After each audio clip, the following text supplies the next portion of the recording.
আলামিন, জি। আমি আমি সৌদি আরবে প্রথম গেছিলাম। হ্যাঁ। আমারে বলদিয়ার কাম দিচ্ছে। আইরে বাইরে কি গরম রে!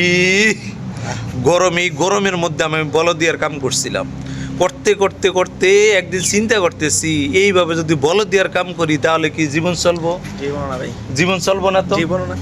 আমার মাথার মধ্যে একটা টেকনিক এসে বললো, কি করতে হইব? কপিলের মাইয়ারে বিয়া করে লাইছি। ওহো। কপিলের মাইয়ারে বিয়া করে এখন আর আমি কাম করি না। এখন আমি কোটি কোটি টিয়ার মালিক। কোটি কোটি আরে আমার চা খাওয়ার জন্য প্রতি মাসে 10-15 লাখ টাকা দেয় ভাই। মাশাআল্লাহ। 10-15 লাখ টাকা। এখন আর কোনো কাম করি না। বাংলাদেশও যারা আছে তাদেরকে কমু সৌদি আরবে আসার জন্য, তারপরে কপিলের মাইয়ারে বিয়া করার জন্য। কি করে টেকনিক না খাটাইলে না সারা জীবন কষ্ট করতে হইব।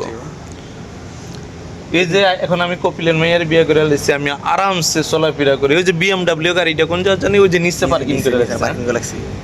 তাহলে কি করতে হইব? কপিলের মেয়ের বিয়ে করতে হইব। এছাড়া কোনো সুখ নেই ভাই। না ভাই। আমি 10-15 লাখ টাকা শুধু চা নাস্তাই করি।